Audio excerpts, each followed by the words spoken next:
सनतनगर हल्के के रुकने से भी वो बीआरएस उम्मीदवार तलासानी श्रीनिवास यादव ने कहा कि अगर रियासत में तरक्की और फलाही प्रोग्रामों को जारी रखना है तो ये सिर्फ बीआरएस से ही मुमकिन होगा। जुमा को उन्होंने सनतनगर हल्के के तहत अमीरपेट में घर घर मुहिम चलाई। इंतखाबी मुहिम बलकमपेट के लम्मा मंदिर से शुरू हुई और सुपर भाट नगर, रेणुका नगर, बीजेपी वन श्री रामनगर में वसी मुहिम चलाई गई। उम्मीदवार तलासानी श्रीनिवास यादव का हर कदम पर तालियों और फूलों से इस्तकबाल किया गया। राय दहिंदों ने मंगल आरतियों, जाफरानी तिलक, शालों और फूलों के हार पहनाकर उनका इस्तकबाल किया और अपनी मोहब्बतों का इजहार किया। रेणुका नगर, बीजेआर नगर और देवी दुर्गा के दीगर मुकामात पर नवरात्रि के मौके पर पूजा की गई। इस मौके पर मुंतजिमीन ने उनकी इज्जत अफजाई की। राय दहिंदों ने तलासानी श्रीनिवास यादव के कामों पर इत्मीनान का इजहार करते हुए कहा कि उन्होंने कई सालों से हमारे हल तलब मसाइल को हल किया है। उन्होंने अपनी मुकम्मल हिमायत का इजहार किया है कि वो कार के निशान को वोट देंगे। बहुत से लोगों ने यकीन जाहिर किया है कि हमारे हल्के की तरक्की के फराहम कुनिंदा आप दोबारा जीतेंगे। श्री रामनगर कॉलोनी में इंतखाबी मुहिम के मौके पर कॉलोनी के मकीनों ने कहा कि वो खुशकिस्मत है कि एक अजीम लीडर हमारे पास है जो हमारे मसाइल का फौरी जवाब देता है और हम आपको भारी अक्सरियत से कामयाब करेंगे।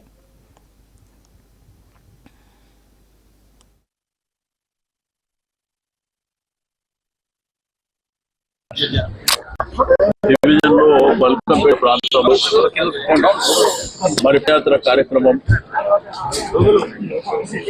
మీకు అన్ని ప్రాంతాలు రేణుకా నగర్ కానీ, సోపాల్ నగర్ కానీ, అదేవిధంగా బీజేఆర్ నగర్, శ్రీరామ్ నగర్ అన్ని బస్తీలలో పాదయాత్ర మీరు రెస్పాన్స్ అయితే మీరు అందరూ చూస్తారు కన్నారా. కాబట్టి ఎలక్షన్ నెక్స్ట్ మంత్ 30th ఉన్నాయి.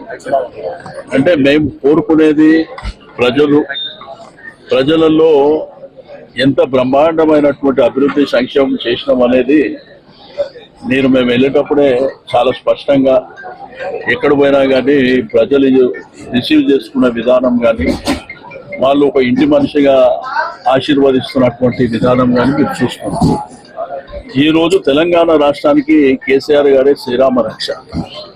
అభివృద్ధి జరగాలన్నా, సంక్షేమ కార్యక్రమాలు జరగాలన్నా ఒకప్పుడు అమీర్పేట, బల్కంపేట ప్రాంతాలు కానీ, మరి అదేవిధంగా సనత్ నగర్ ప్రాంతాలు కానీ చూసింది 50 ఏళ్ల నుంచి.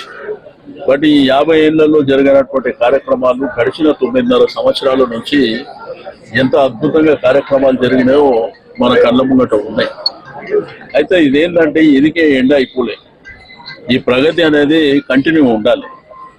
ఈ ప్రగతికి సమస్యలు అనేటివి నిరంతరంగా ఉంటాయి.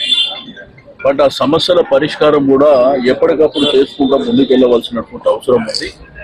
అందుకే ఒకప్పుడు డ్రైనేజీ సమస్య, వాటర్ సమస్య, స్టామ్ వాటర్ కానీ, స్ట్రీట్ లైట్స్ కానీ, రోడ్ల సమస్య విపరీతంగా ఉండే ఈ ప్రాంతంలో.